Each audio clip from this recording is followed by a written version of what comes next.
Hey everyone, welcome back to the Mike Rosehart Show on my live stream that I do every single Wednesday. Now back on my main YouTube channel, not on my alt YouTube channel. And I definitely want to start this with saying thank you all for tuning in and watching. Apologies for a minute ago when I went live and then had technical issues. I am now live from my phone, so fingers crossed it will be good to go. Sorry, just getting some text coming in here. This is the problem with doing it on my phone, is that I do have that issue with, hey Shaylin, hey Real Estate Investor Dad, good to see you guys on. Definitely a little bit different doing it from the phone, so I'll see your guys' messages popping up on the phone here. Just chilling in my office, Phoenix 2016, good to see you on Phoenix. Yeah, so we're gonna talk about retiring early, talk about the movement a little bit. This Saturday's video is gonna be pretty good. We just filmed it, and it's when frugality goes too far. Gabe, how you doing? Good to see you on. If you guys have any questions, like jump them in the bottom and I'll try my best to get through all of them. I probably won't make it through all the questions, but I will try my best.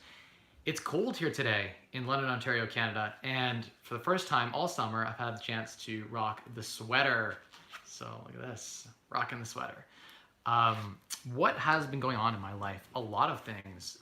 Publicly, I now can talk about how we are going to be bringing in a partnership with a property management company for our logistical operations and all the real estate stuff. So I'm really excited to begin that transition. They have some really great systems, and I'm excited for all of our investors to be on that now. Automatic payment system for them and automatic collection of rents. I'm not gonna have to deal with any of that. All property management now pushed aside. So no more property management at all.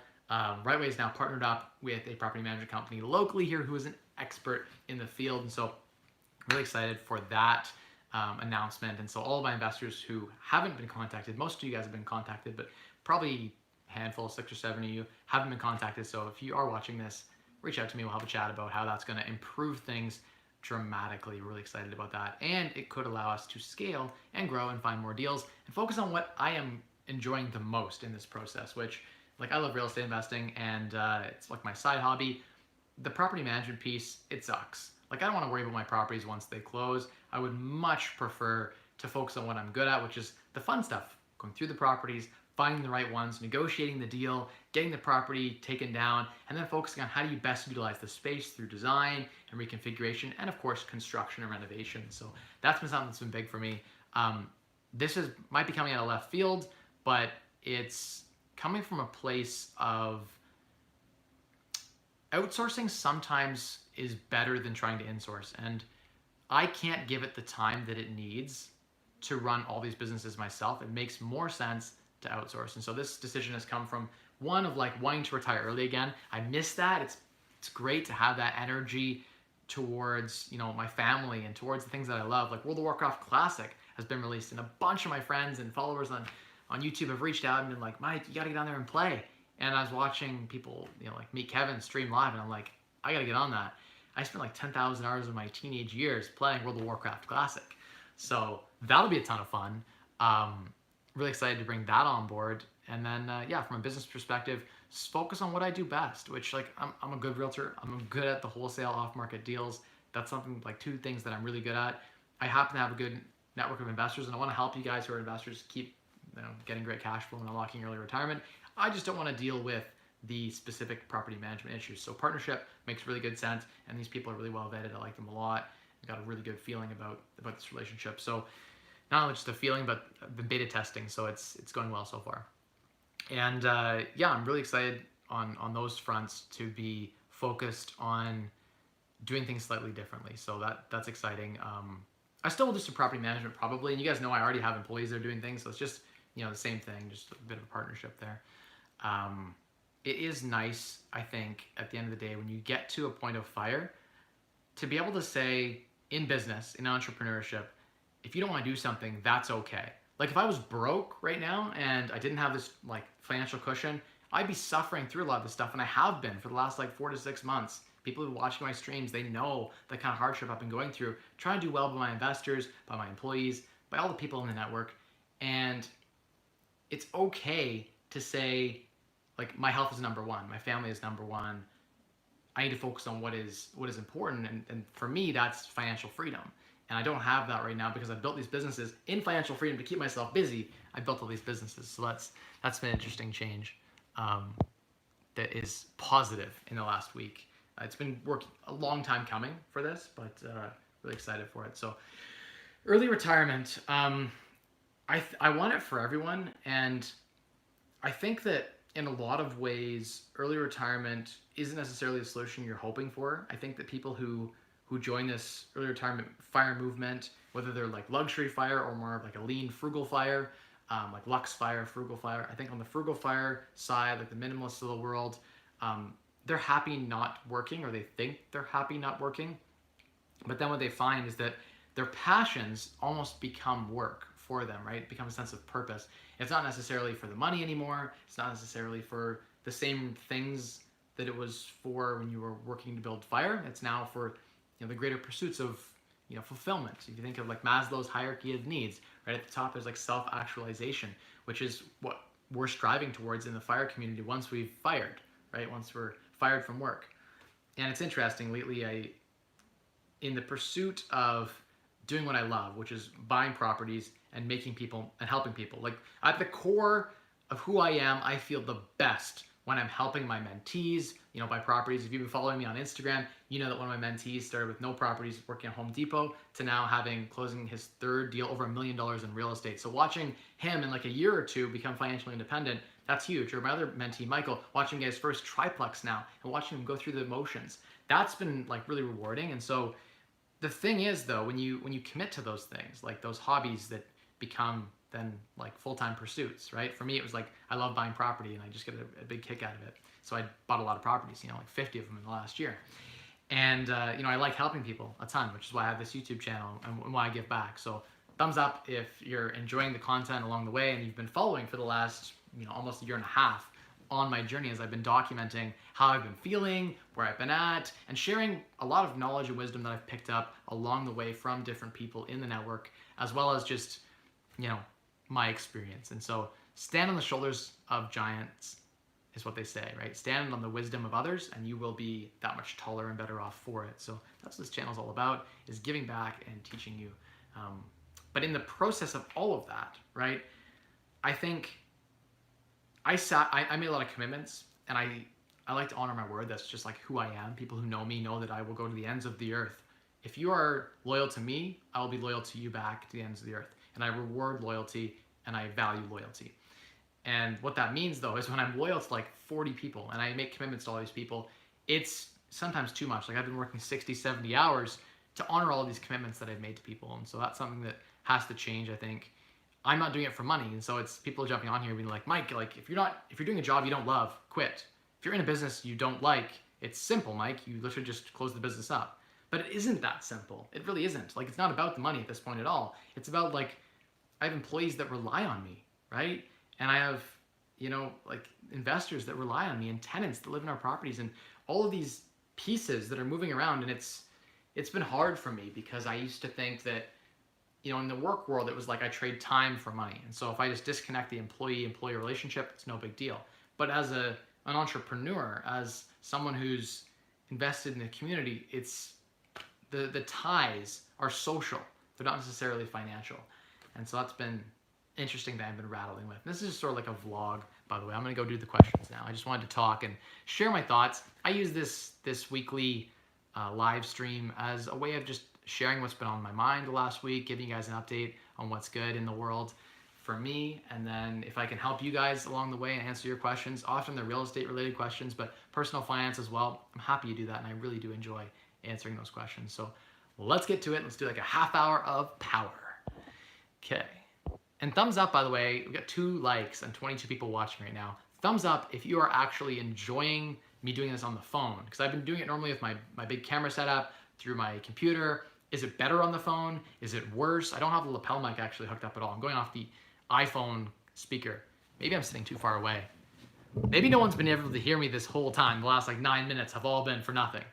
If that's the case, someone get in the comments and tell me that is the case. I would assume that my loyal subs would have jumped on by now and told me that I was quiet. So hopefully, because I didn't see any messages, hopefully I'm good. How to save, good to see you on. It's okay you missed the beginning. The best part is I throw this on for playback on replay on the main channel, despite the fact that the algorithm doesn't like it and it doesn't get a lot of views. So screw you, YouTube. Change your algorithm, because the core fan base do enjoy this show. It gets about 400 or 500 views every time I release one every single week. And so, Johnny, thank you for the first like. Really appreciate that. Sound great and perfect video. Wait till I get the iPhone 8. It'll be an even further upgrade on the live stream. So that's always fun. And maybe I should plug in the lapel mic and hook it up. That would probably be an upgrade.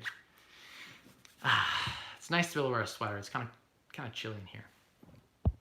And not because I'm frugal, because my thermostat, my Nest thermostat over there, I could show you guys. It's actually, fairly decent temperature here. I think it's like 71. But it's kind of chilly outside today. So first question, Shaylin says, what would be your #1 vice or luxury purchase where you wouldn't care to find the value for the money? It's just something that you want that bad. So great question. I like that one a lot. I like to do more questions like this and not so much just real estate, but at the same time, I am a real estate expert, so people expect me to answer the real estate questions. But good question. So what is that like luxury or vice? I have a few. I don't know which ones I want to share on the camera. Haagen-Dazs ice cream. Not recently, not in the last couple months. I haven't had any Haagen-Dazs. No, I did have Haagen-Dazs when I was in Toronto 2-3 weeks ago. I bought a tub. It's like a guilty pleasure of mine. I try to buy it on sale just because like it's who I am. Like if I'm gonna open up, there's an app called Flip, F-L-I-P-P, if you're in Canada, and you just type in like ice cream. It shows you every single place ice cream's on sale. Most places will price match. Here in Ontario, Walmart price matches, No Frills price matches, Superstore price matches, etc. and so forth. So I'll like go find the nearest Walmart or go find the nearest place and just buy like Haagen-Dazs ice cream. A tub of that ice cream is $5 on sale. So that is a guilty pleasure that I have of mine. It is so good. Like Ben & Jerry's to Haagen-Dazs. Haagen-Dazs is like here, Ben & Jerry's is like here. So I don't know if anyone's a big Ben & Jerry's fan, but like Haagen-Dazs, I grew up on Haagen-Dazs. That was like the thing. If like you got an A+ on a test, you get a tub of Haagen-Dazs for like $4 or $5. And that was like the guilty pleasure. But I can devour a tub of Haagen-Dazs. They're not 400 milliliters. They're not huge, like little tubs of Haagen-Dazs. Unless you're in the US where tubs of Haagen-Dazs actually come in 1 liter containers. Totally found that out when I was in Florida 2 years ago and it changed my world. But Haagen-Dazs ice cream is a guilty pleasure of mine and it's not frugal. And if I want it bad enough, I will pay full price. This is like a frugality, like focus channel. So maybe I shouldn't have said that on the air. Everyone's gonna like smash that down like button, but we have 11 likes, so let's keep going. What other guilty pleasures do I have? Another one that's really big for me is quality of like, I don't know if this is a guilty pleasure really.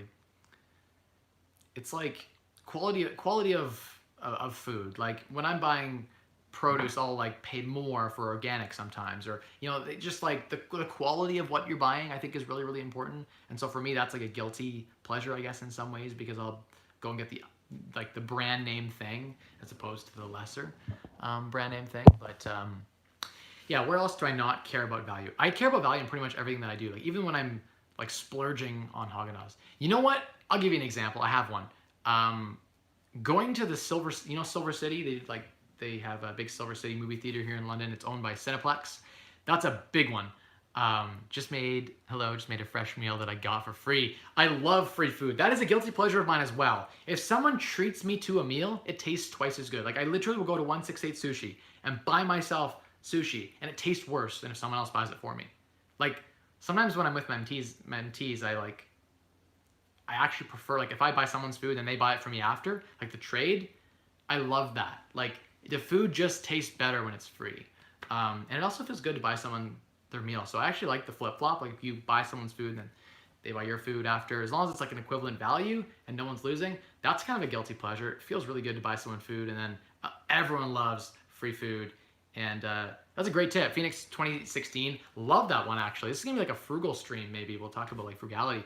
On your birthday, there are tons of free things. Sign up for every single free birthday thing you can get. You get a free dinner. Tony Roma's used to do a free lunch if you brought someone else with you. So I'd pay for my wife and get my meal free. There was a few restaurants in town that do the same thing. Most places have free appetizers or free like upgrades on or half off on your birthday. Tons of that stuff. The bagel places have half a dozen free bagels. Starbucks, get a free drink on your birthday.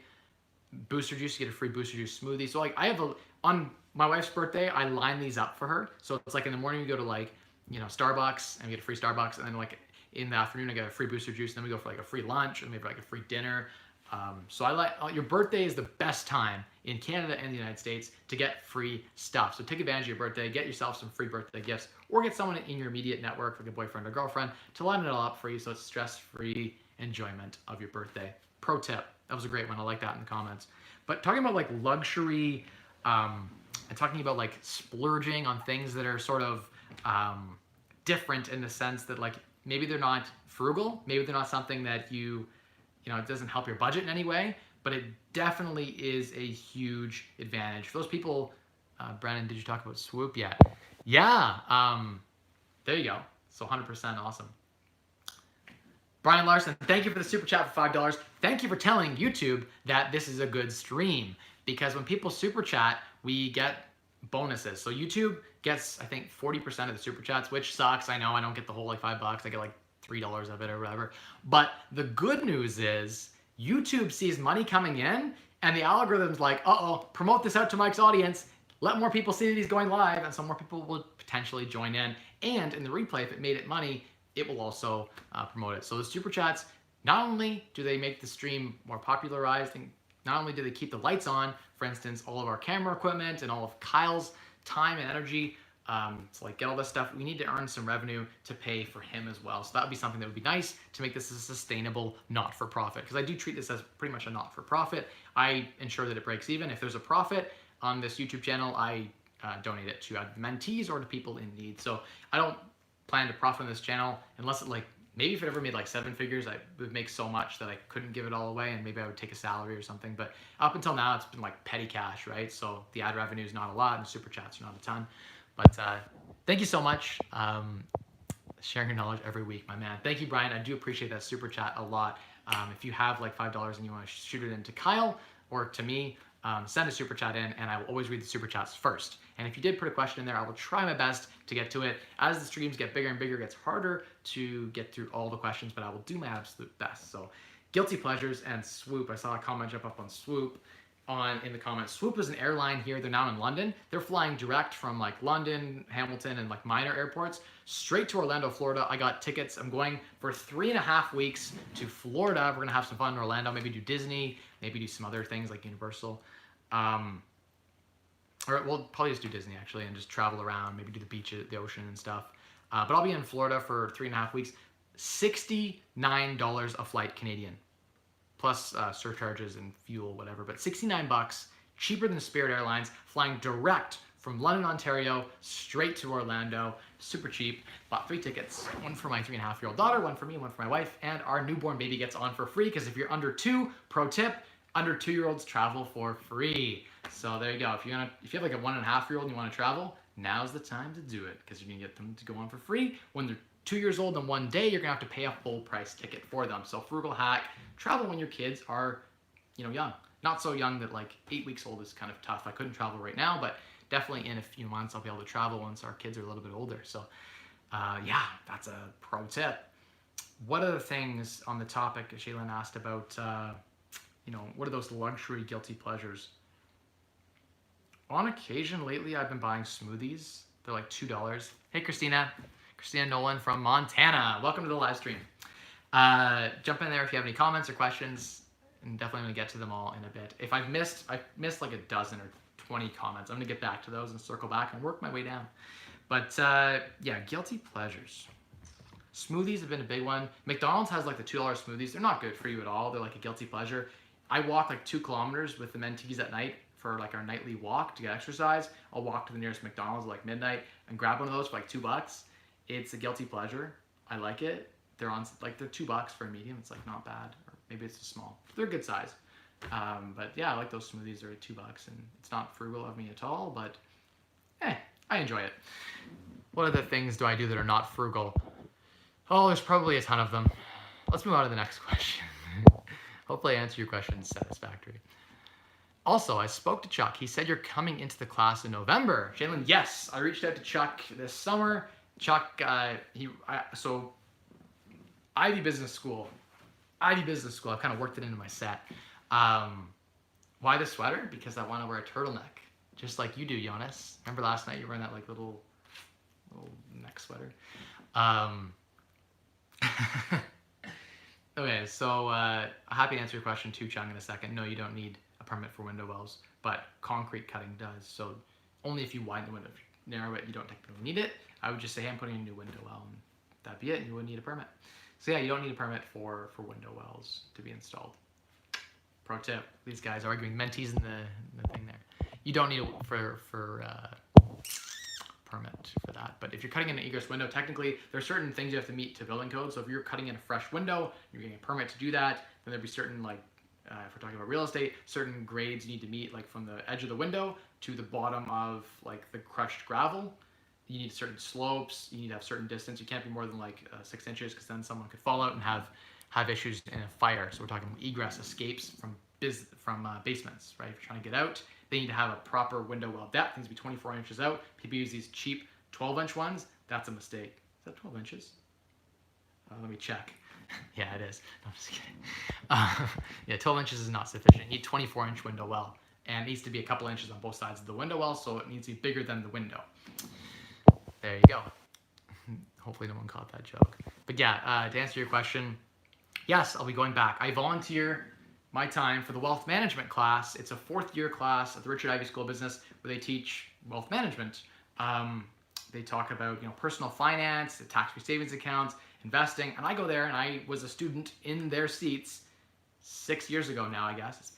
Jeez, I've been a graduate. I graduated in 2014, so yeah, I guess I would have been there in 2013. So 6 years ago, I was staying in their seats. Am I getting old or what?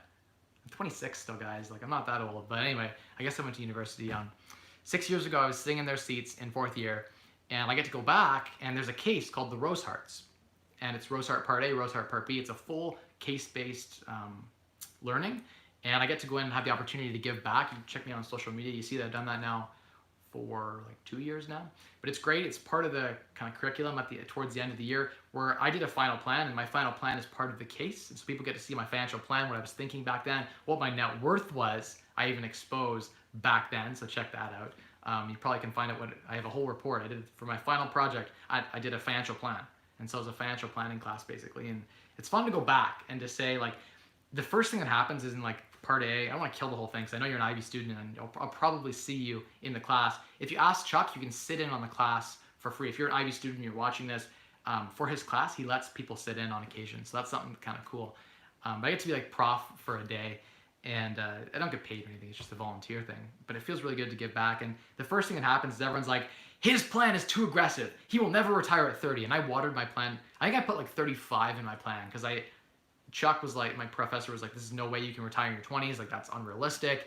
Like, you need to be realistic in your financial plan. 35 is insane. You're not even going to hit these targets. Like, these financial targets are unreal and blah, blah, blah, blah. So anyway, I was trying to be realistic. So I put in like, I imagined like I would have a divorce. I put in like the worst kind of timeline possible and retired in like my 30s, I think. And imagine I got fired and it was a recession and everything.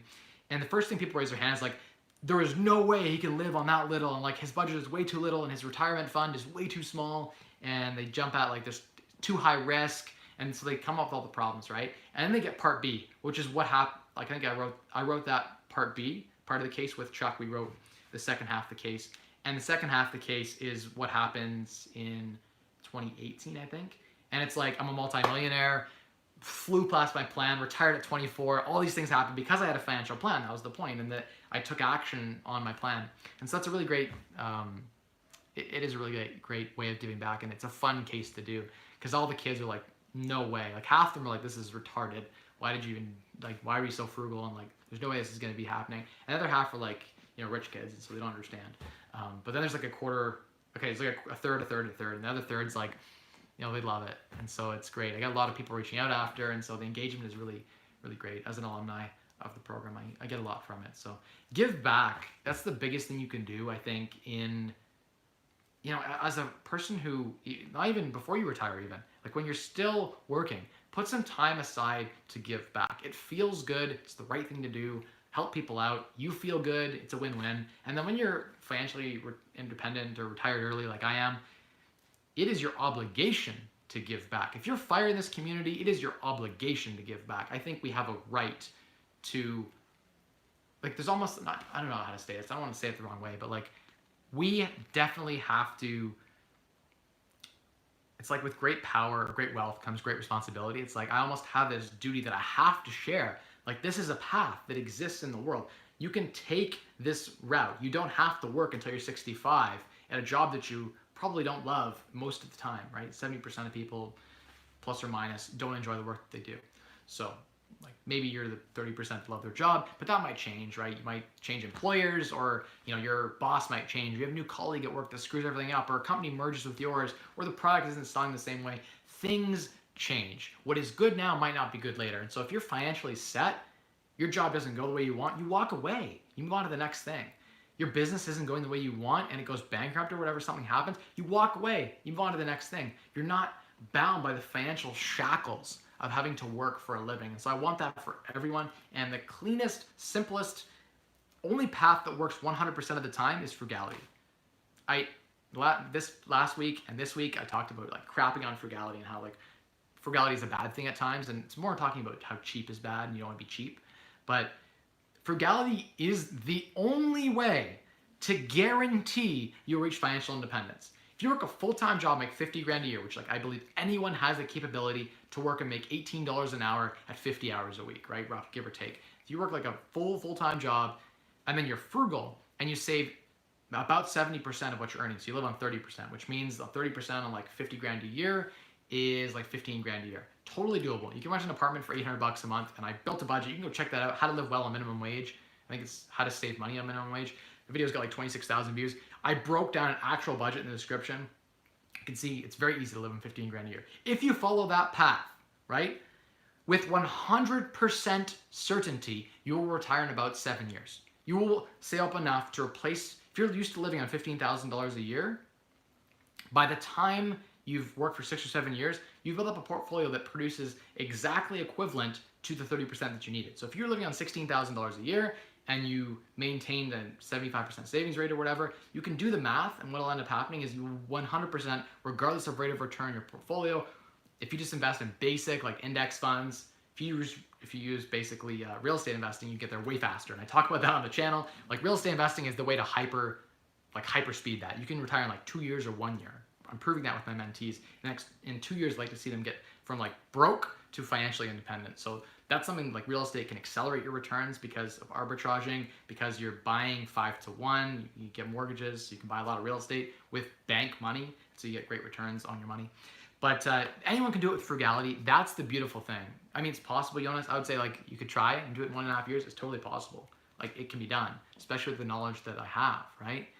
I think that frugality is like underrated. A lot of people, they crap on it and they think that, it's, I don't know, they look at it and they say, oh, frugality is like the boring way. Like no one gets rich saving pennies. Grant Cardone's famous for saying like, what does he say? Like, forget the pennies, look after the dollars or something like that. He's like, forget saving the dollars, they're just dollars. Like, forget saving the pennies, they're just pennies. Something like that. Like, people just don't care.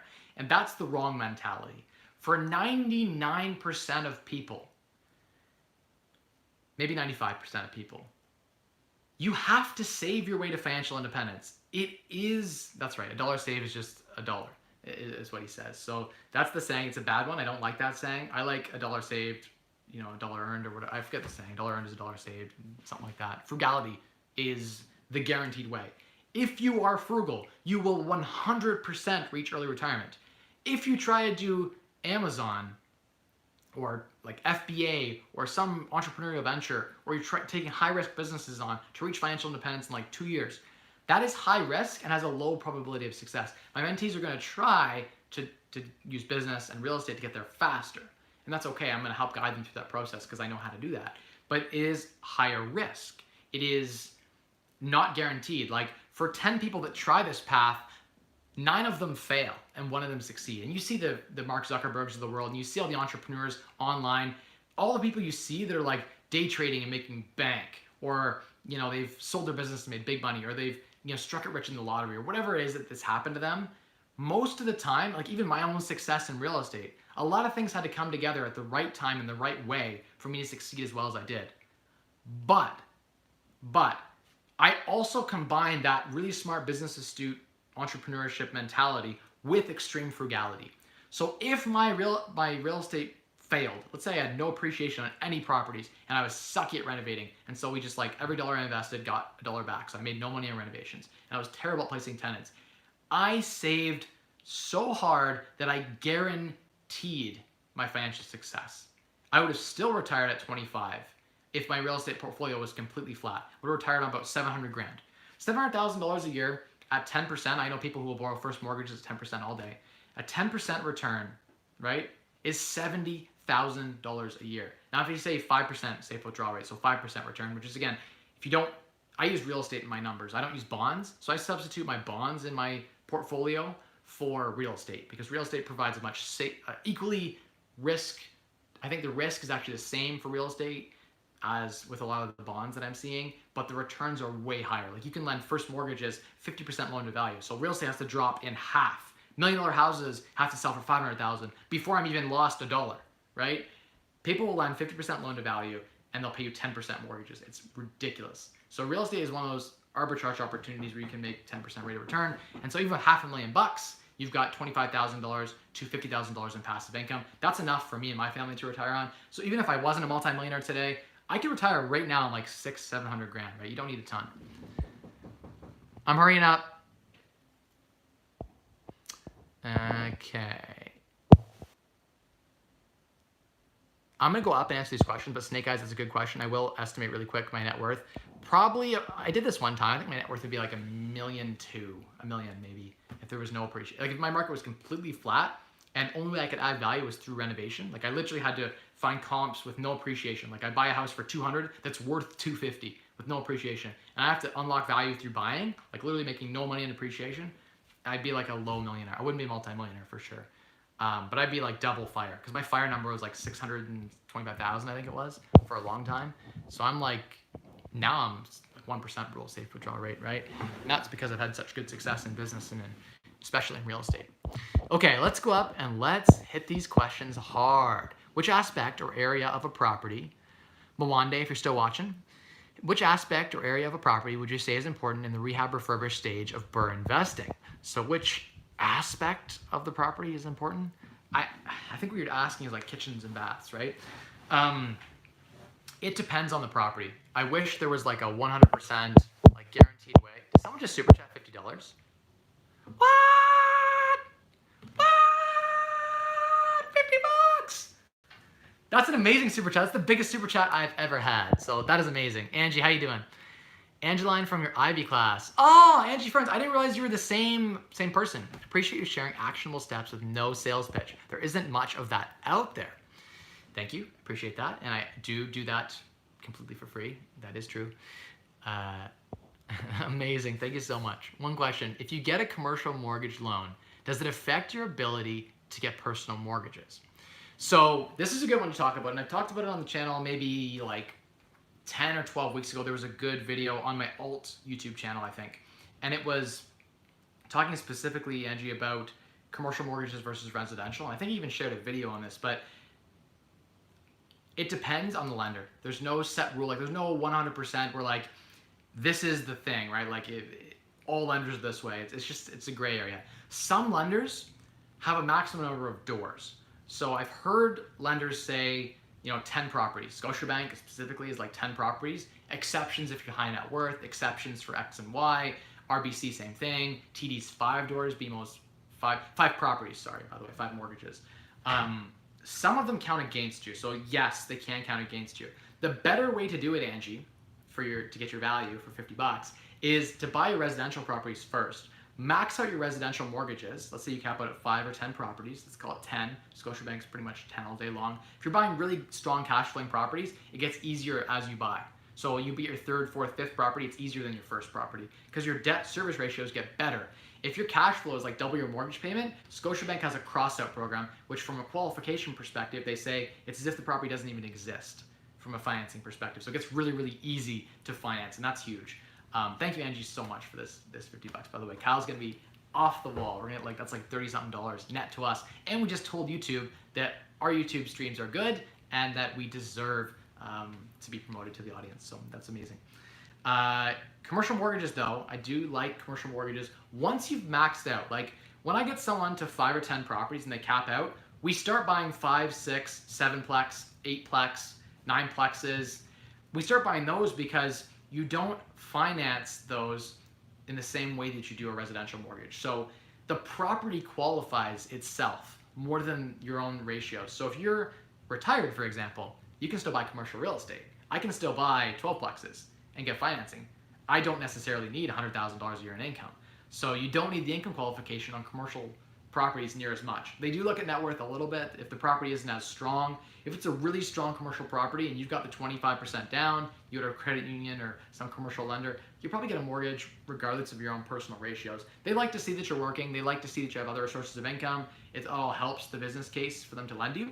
But it's something that you got to kind of, I guess it depends on your plan. So Angie, if you have a follow-up question, I'd be happy to answer that too. Get your value, 100%. I'm a frugal guy and I'm all about getting value. So if I can help you get value, that'd be amazing. But that actually helps a lot. That $50 is going to go directly towards replacing a piece of equipment that we broke recently. So I'm really excited to get that equipment online and make even better content for you guys and girls. Thank you so much for that. I actually didn't know now, Angie, I didn't realize that you were the same one from the IB class. Small world, eh? Okay, let's go up here and hit these questions on rapid fire because it's almost my daughter's bath time. And we're having such a good stream, but I got a rapid fire. So to answer your question, sorry, I was in the middle of answering a question about where do you focus your money. It depends on the property. Sometimes I focus on adding beds and baths. If I buy a 4-bed, 1-bath house, I will put my money into another bathroom. I will make it a 4-bed, 2-bath. I will find a way to put that. If it's $8,000 to put in a washroom, I will do that with 100% every single time. 9 out of 10 times I'll do that because that is a great value add. To go from a 4-bed, 2-bath, or 4-bed, 1-bath to a 4-bed, 2-bath can add $20,000, $30,000, $40,000 in value to your property overall. So that can be a huge value add. If the kitchen's a dump, right, like it has the worst kitchen cabinets ever, but the property's really nice in a great area, you spend $5,000 on a kitchen, you'll make $15,000 or $20,000 because you've now made the kitchen elevated to the neighborhood, right? So the same thing is true though in a bad neighborhood. You buy a really crappy property in a really crappy area and like all the houses are terrible next door. Jonas, your 4-plex there on Horton and Maitland. If you put a really bougie, like super high-end IKEA, not even IKEA, but like way nicer than IKEA kitchen, you'll be over renovating. And so spending $10,000 there on your kitchen will probably net you back less than you spent. You might actually lose money renovating that nicely. So it's hard for me to say like always spend on kitchens and baths. General rules of thumb are great, but they are always situational. And so I can't just give you like this is why like people hire me to go into their properties and I walk through them and tell them how to renovate their property. It's one of the things that it's actually my favorite way of coaching is to go through a property. I did a basement renovation with someone where my only job was to help them draw a floor plan. I had to go in and help them like rearrange their stuff. And to make a few $100s to do that, maybe it was $1,000 or something. But I went in there, I spent like half a day and we just literally went through their property and I best designed it and we like measured things. It was really fun, really rewarding for me. I really enjoyed it. It was the best coaching I've ever done. So if someone wants me to come coach them through one of their property renovations or something, I'm gonna bring some mentees down. If we're making some money doing it, I can afford the gas to come down to Hamilton or Toronto or wherever, Ottawa. We'll make a road trip out of it. We'll have some fun, look at some properties. So that's an offer I'm always open to. And it's a reason to travel, so why not? Do you think minimalism is the same as being frugal? Sir, no, I don't. I think that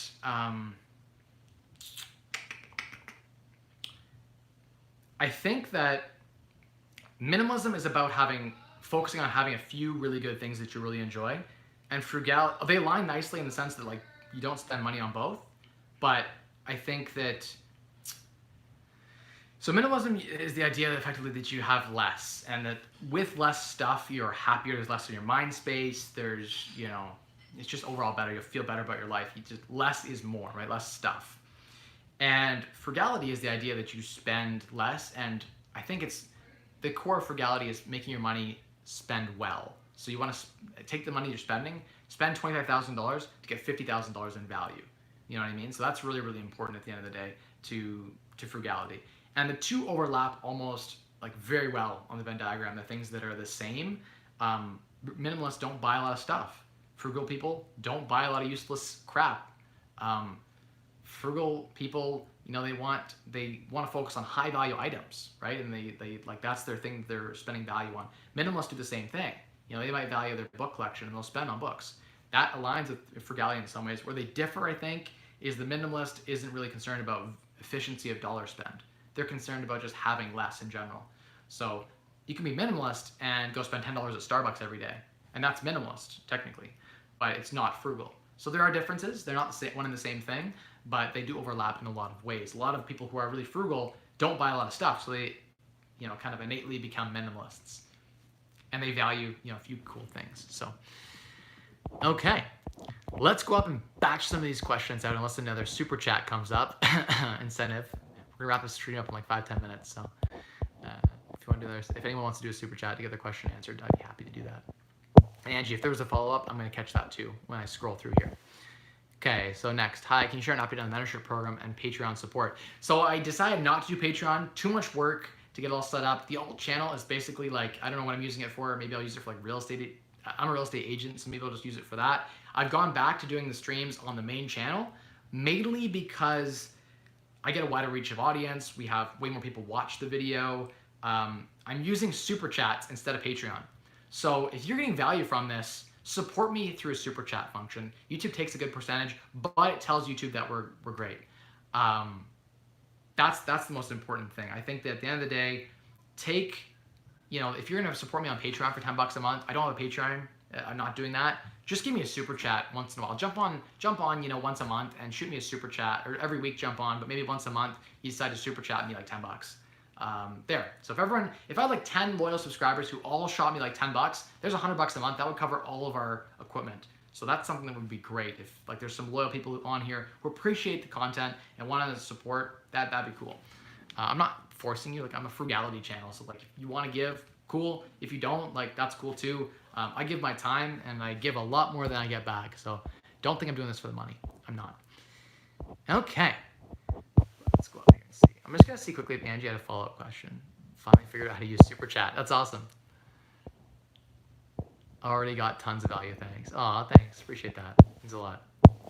Okay. Now I'm going up and I'm gonna blast through some questions. I'm gonna try to get through this stream before the hour ends. So we answered that question. We did update on the mentorship program a little bit. Sorry if my question is off tangent. I've always been away for a while now. I might be out of touch. So yeah, to answer your question, the mentorship program is going well. Jonas has got over $1 million in real estate closing. Michael Chung is looking for his second deal here as well. So he's gonna be looking to close over $500,000 in real estate, watching them build the real estate portfolios. Moreover though, the mentees have become a core part of my life. Like Jonas is the godfather of my daughter. Like he is a part of my life now. Like we're together for life now, right? The mentorship program has built some long-lasting bonds that are permanent, and that's something I really like about the program. For me personally, I get a lot of value out of that, and I think they do too. We build a tribe or a network that is there for life. Like when I have $100 million, 20, 30 years from now, my portfolio is growing substantially. They are part of that core team from the beginning. So that's something that's nice about the mentorship program. There's one person who did drop out of the program. We have some part-time people in the program too. Shout out to like Austin and Antonio, and sort of Tony as well. He's an Ivy. He graduated from Ivy and he's living down there now with us as well as part-time mentee. Yeah, so the mentorship program, fantastic. One of the best things I do is the free mentorship program. It's 100% free. People who don't know about that, I have a free 100% free mentorship program. You come, you live with me. It's full-time, live and breathe real estate investing. My goal over the 2 years is to get you about 5 or 10 properties. We joint venture together. I win, I make a little bit of money. I will lend the capital for the down payments. I have a mentee fund, a pool of money. And by the way, if you're watching this and you want to invest your money at 10 or 12%, get like an easy 12%, say you got like $1 million, you want to make 120 grand a year, like $10,000 a month from that money. I'll take that money, I'll use it to buy real estate, and I'll pay passive income out. So I've created a fund for that to help young, hungry real estate investors buy real estate. And so get them to financial independence. That's a program that I offer, but it's a great program. It's like, you can check it out on my Instagram. I have saved stories. So if you go to my saved stories on my Instagram profile, at Mike Rosehart on Instagram, you can see about the program. There's 12 modules to it, learning about construction, how to flip, how to buy real estate, how to negotiate on deals, all the pieces, basically everything that I know, I impart on them over the 2-year program. And I hope that the program goes beyond 2 years. Like I really do hope that at a certain point they will stay. Like I want them to honestly stay in the network, and we're gonna be friends. So we're gonna keep, relationship's going to keep going beyond that. So it's like when you graduate from Ivy, how you're part of a tight-knit community. Even after you graduate, the alumni stay together. So that's something that I want for this program as well. I want the alumni of this program to all be successful. 25 years from now, all of the mentees that graduate from the program, because there'll be dropouts, but the graduate from this program will all be millionaires. That is, I will bet money on that. So that's something that, people who stay the course and put in the work, they get the reward. And it's something that I really enjoy doing, and it's 100% free. The only way I actually get any win out of it is the help that they give me, as well as I joint venture on the first few deals with them, or as many deals as they want to joint venture with me on. Okay, so power time. Next question. Oh, did a super chat just come in? Oh, another super chat.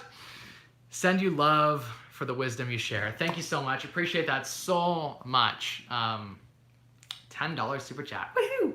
That's awesome. We're doing really well tonight.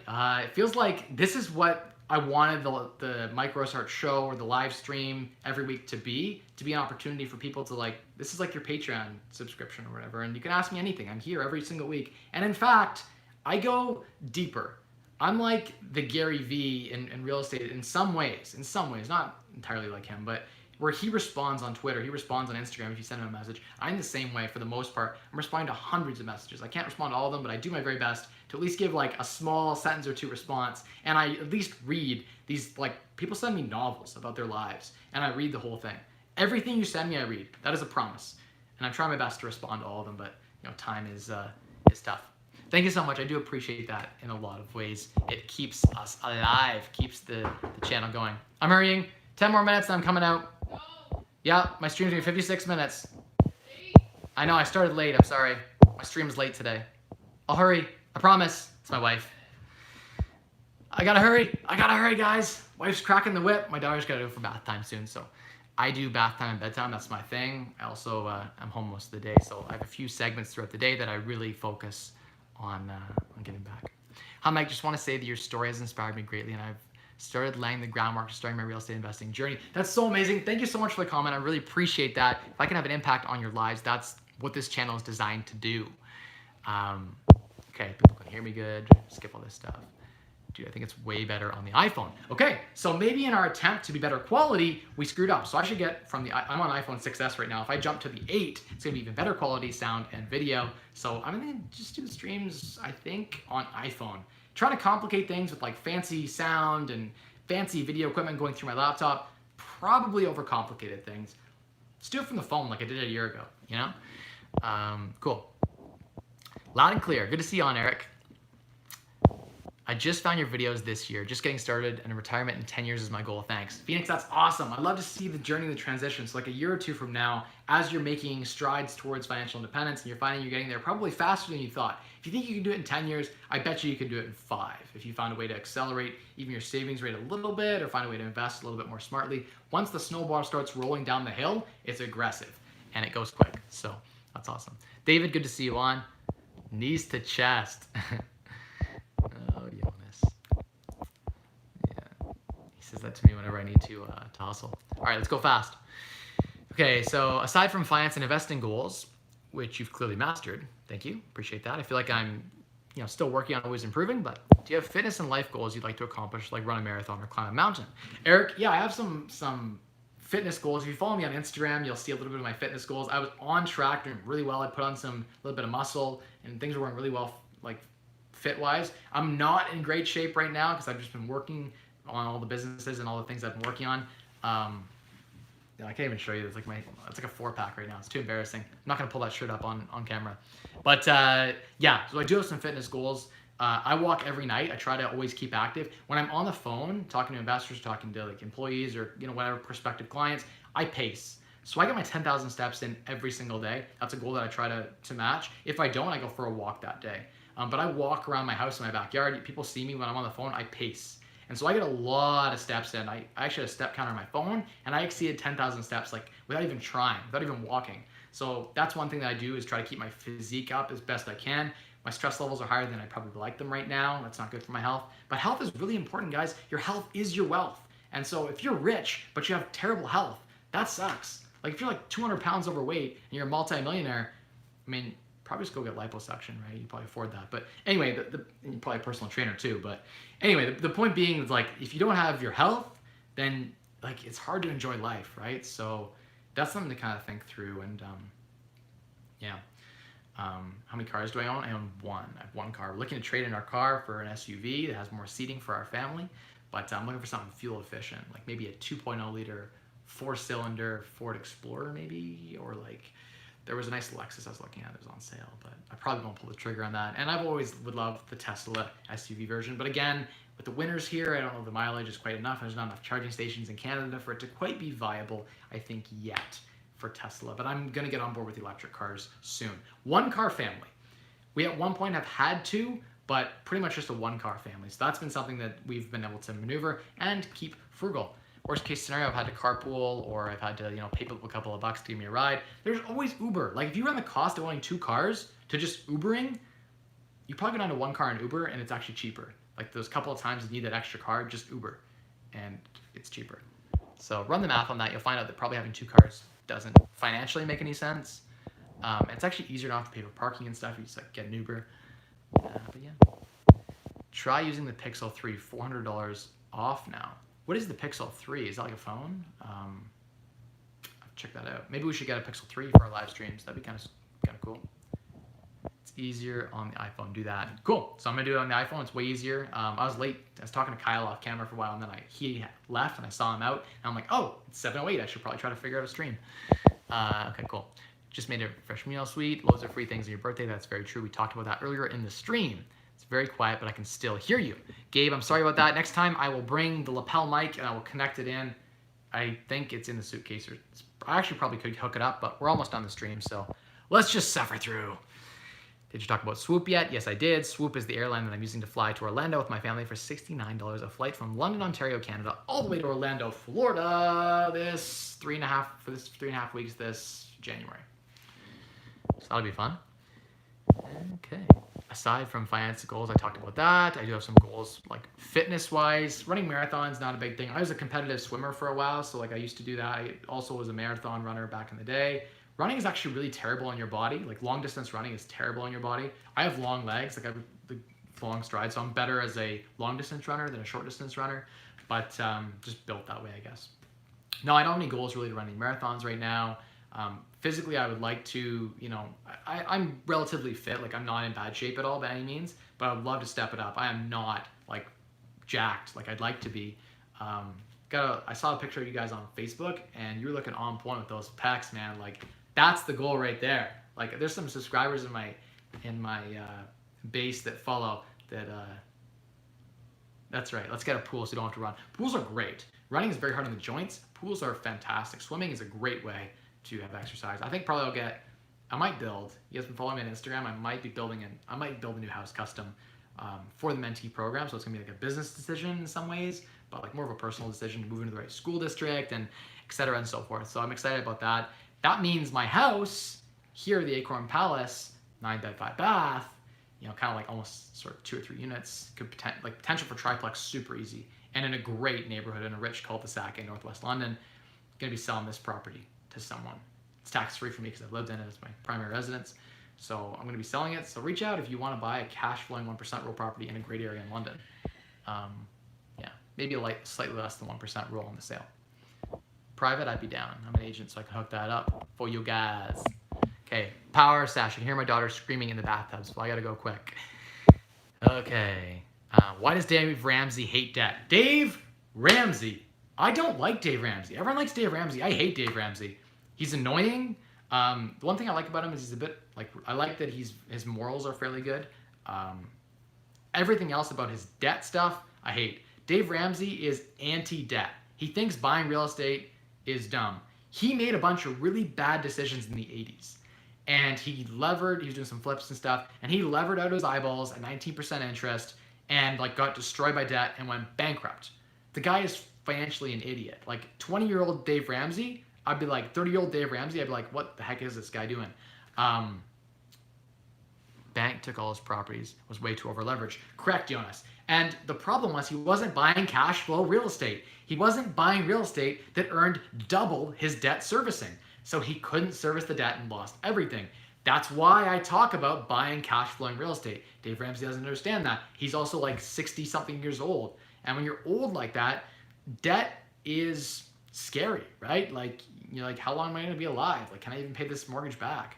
The point isn't to pay it back. It's to buy properties that cash flow to self-service the debt and pay you thousands of dollars. So don't flip, like flipping real estate's for the rich. If you got a lot of money, put a small percentage of your portfolio into like a new build flip or something, have some fun with that stuff. Cool, do all that stuff. That's okay. But don't put all your eggs in that basket. You're gonna end up like Dave Ramsey. You're gonna end up bankrupt. Yeah, so some of what Dave Ramsey says is good. I think he's way too conservative. I think he's not frugal enough. I differ from Dave Ramsey on a few things, but our core, probably what we talk about, like 70% is the same. So if you're watching Dave Ramsey, I'm not mad. Like, you're improving your personal financial self. That's good. I want you to improve yourself. I want you to be a better version of you. And so it's really important, I think, to to watch as much as you can, take in as much as you can, and take action. That's the most important thing you can do, is to take action. Okay, I really gotta go fast. My wife just, she wants me to wrap this up. All good, non-frugal expenditures. Mine was my car. That's a really expensive one. Your car and your house should be your most frugal things because they're the largest expenses that you have. Definitely shouldn't have bought a luxury car at my age. Probably not, but you know what? It's okay if you work a little harder to pay for that thing. If you decide that car is your one thing, Michael Chung, if you decide that car is your thing you need a Lambo or a really nice like Porsche 911 in your life, okay. But what do you have to cut to afford that? Or how hard do you have to work to afford that? And if you're okay with that trade-off, I'm cool with that. That's fire. Like, that's maybe a bit more on the luxury fire side, but there's nothing wrong with that. Like, you can retire at like 29 instead of 25 and have a nice car your whole life. That's okay. I'm actually looking at getting a nicer car too. I had to scrimp my whole life to get to this point, but I'm at least considering it.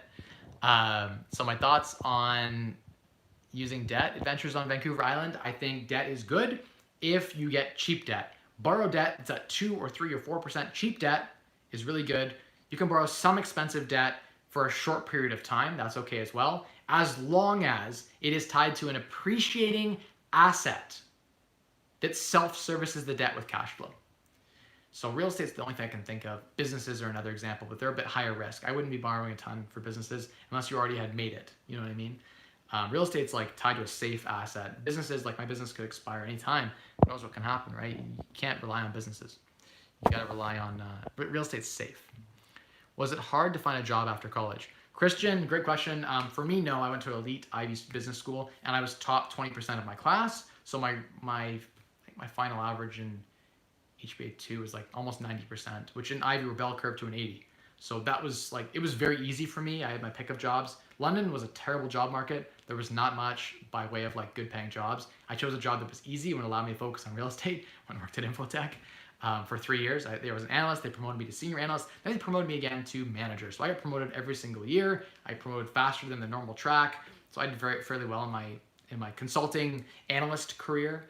But real estate's been my major career. I've done that longer than I've been in. I was 3 years full-time as an analyst, but I've done this longer than that. So I would say I'm more of a real estate investor than I am a consultant. But I didn't have a hard time because I made that my mission. Like I was, when you talk about spend less, earn more, and maximize returns, I made earn more my sole focus. Like I took recruiting very seriously. I mocked interviews with all my friends, worked on my resume very hard. I was prepared with every question. Like, what's your greatest weakness? I had like 3 like narratives, like stories where I like spun it around to a positive. I had everything figured out. And I was well rehearsed at the time. Probably wouldn't interview very well now, but at the time I was practicing consulting interviews where you had to solve complex problems. I was well prepared. And if you prepare well, it's easy to find a job. The hungry, smart person will find a job. Like if you are hungry right now and you're willing to work like unlimited hours, like some of these banker kids work like 100 hours a week for like a base salary that's not that good. Reach out, like straight up, reach out to me. I probably have a job for you in London, Ontario. If you're a hustler, you want to come work here. If you want to work really hard, I can find you work.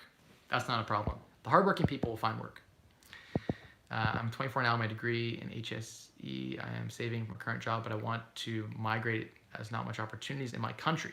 What are the HSE opportunities in Canada, if you know? I don't know a ton on that. Next stream, maybe we can talk a bit more about that. I have to do some research. Google will be your best friend in that case. Canada's a great country overall, though. I love Canada. I have no interest in moving other than maybe in the winters. Okay, I'm going to try to power this. I've gone way too long. We're almost at the hour mark. I promised I'd wrap this up sooner, and there's so many questions. are you going to put up a video of nightmare tenants, or do you have one? Fran, I actually do have a video from way back where I talked about some nightmare stories. So go back last Halloween, I did a video series, at least 1 or 2 videos on some nightmare tenant stories that I've had. So check those out. I've got lots of those. You go to some of my live streams, you've seen people jump on. Lots of those. Sup, brother? Hey, everyone. Hey, Briggs. I'm coming. I am coming. I promise. I know, I'm coming. I read that one. The dollar save is like $2 earned. That is true, Sardino. 100% true. Well said. Well said. I estimated my net worth already for you guys. If I didn't have any appreciation, I already shared that earlier in the stream, so go check that out. Any advice on buying a property in an expensive area like the GTA? Okay, so probably don't. No. But like in the really expensive areas, you don't have cash flow, and so you're buying for appreciation, which doesn't feel good.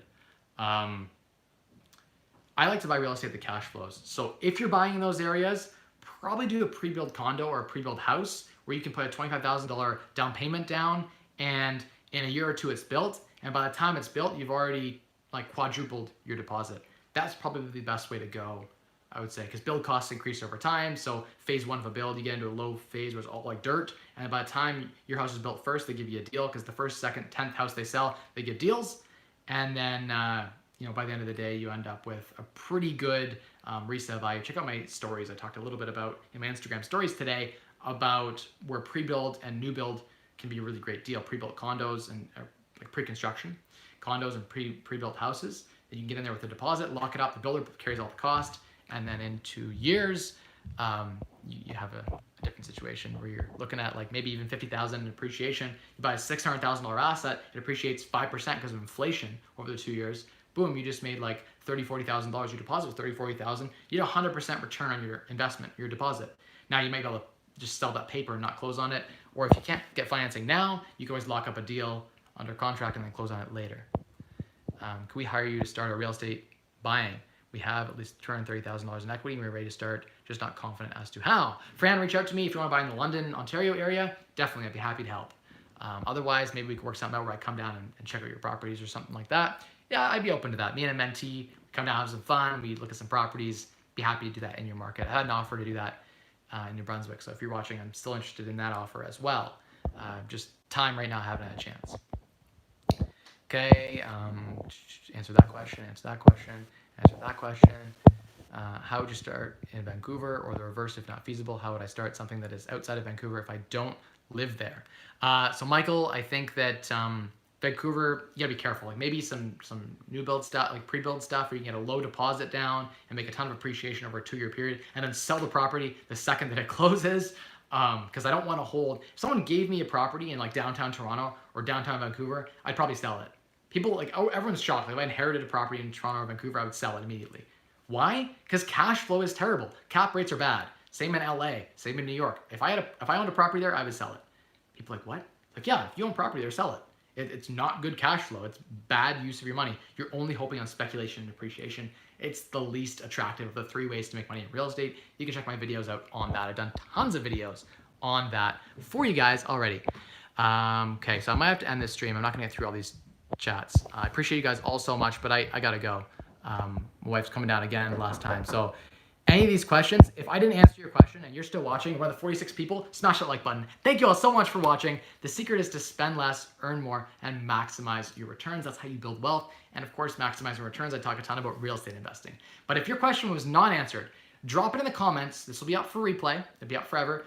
Drop it in the comments. I will respond to every single comment on this video. If you're watching the replay now, I want to see you in the comments. I want to see you smash that like button. So I'll see you all in the comments and I will answer all of them. Thank you all so much for watching and have a good night.